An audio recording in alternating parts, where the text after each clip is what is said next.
Namaskar, I am Bhagyashree Gupta and welcome to today's COVID Bulletin. To commemorate the birth anniversary of social activist Jyotiba Phule on 11th April and B.R. Ambedkar Jayanti on 14th April, a Tika Utsav was organized in the country from 11th April to 14th April. The Tika Utsav aimed at vaccinating as many people as possible against the deadly COVID-19 virus. Nearly 30 lakh doses given on day one of Tika Utsav, which pushed the country's cumulative vaccine coverage to around 10.45 crore. To increase the vaccination rate, 63,800 COVID vaccination centers were operational on the day as opposed to the daily average of around 45,000 centers. Before the launch of the drive on Sunday, the Prime Minister said that Tika Utsav is the launch of a second war against coronavirus. He emphasized to keep in mind both personal and social hygiene and gave the message of each one vaccinate one, each one treat one, each one save one, and creation of micro-containment zones.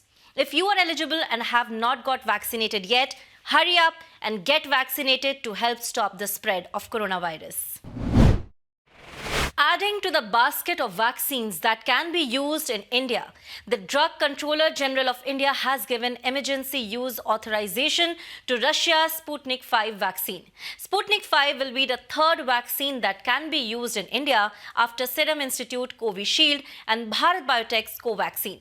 Developed by Russia's Gamaleya Institute, this vaccine has been approved in 30 countries across the globe. Also known as GAM-COVID-Vac, Sputnik V is a combination of two different common cold-causing adenoviruses which are combined with the SARS-CoV-2 spike protein, which prompts the body to make an immune response to the vaccines, was found safe and effective during the clinical trials conducted in Russia.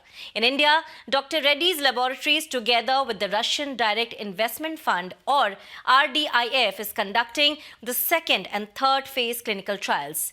Based on the interim results of the vaccine, the Central Drug Standard Control Organization's expert committee approved the vaccine for emergency use.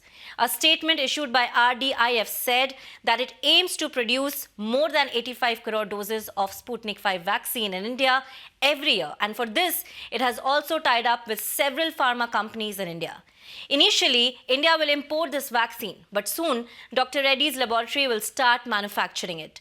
This vaccine can be given to anyone above the age of 18 years. The vaccine needs to be kept at minus 18 degrees and the gap between two doses should be 21 days. While vaccines and medicines are being developed for COVID-19, a revolutionary nasal spray has now caught the attention of the pandemic-struck world. Named as Sanotize, this spray decreases the COVID-19 viral load in the nose.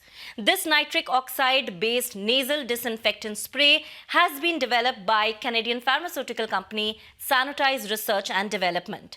As per the company, the spray prevents the transmission of COVID-19, shortens its course and reduces the severity of symptoms and damage in those already infected with the virus. Sanotize works by killing the virus in the upper airways, as nitric oxide is known to have antimicrobial and immunomodulating properties. The spray has been found to reduce the viral load by 95% in 24 hours and 99% by 72 hours.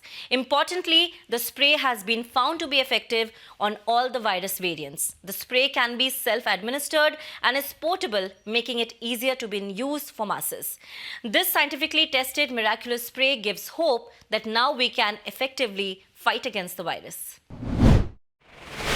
That's all for now. Do share your feedback and suggestions to us on the email ID flashing on your screens. And for more such videos, download India Science app or visit our website www.indiascience.in, and don't forget to follow us on social media. We will be back with another edition of COVID-19 Bulletin soon. Stay safe, follow all COVID-19 protocols and take very good care of yourselves. Namaskar.